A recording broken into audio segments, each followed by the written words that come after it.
she's going to buy 2 Hermes bags. And yung price niya is 1,315,000 pesos. This is 785,000 pesos.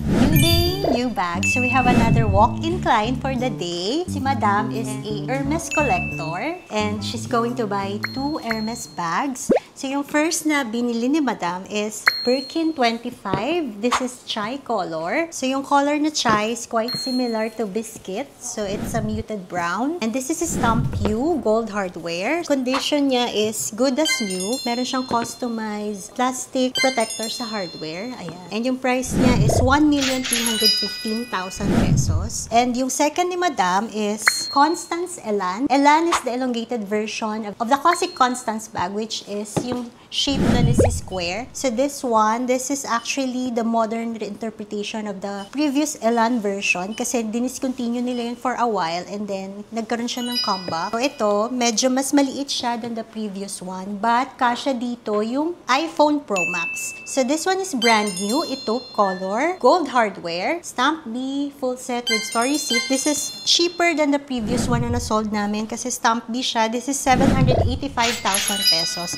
So si Madam, just a background lang, she's a Suki client pero ayaw niya kasi magpa-vlog. Kaya I'll just be discussing the 2 bags na binili niya. Si Madam is also a consignor and a buyer. Quick comparison of different sizes of the Constance bag. So this is Constance size 18. So kaya siya size 18 is because of the length sa baba. So this is 18 centimeters. This is Nata color. Ang condition niya is excellent condition. And this is 585,000 pesos. Full set except paper bag. And then, side-by-side comparison ng Elan tsaka size 18. Yeah.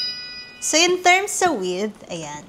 Wider si Constance 18, but longer sa length si Constance Elan. And taller din si Constance 18.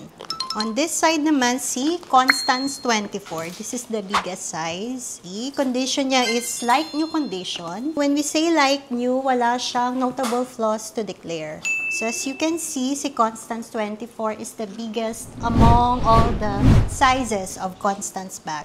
So yung Constance Elan, actually same look siya ng Constance to Go. This is the Constance to Go. Constance to Go is the wallet on chain version ng Hermes. So meron din Kelly to Go. Yung Kelly to Go naman, yun, from the word itself, Kelly, ganito itsura niya. Meron siya ditong belt. Ito yung Kelly to Go, this is Constance to Go. Dami nating comparison. Parang ito, mother, ito yung daughter. Diba? Same look.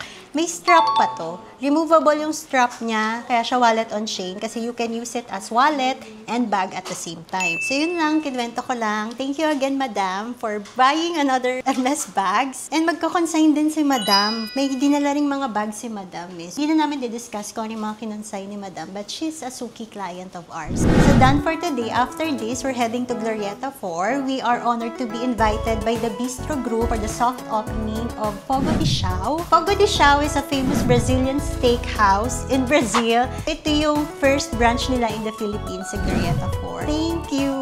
Oh, excited na ako to try on their steaks. Ako din. Excited na ako. Mahilig ka sa steak, di ba?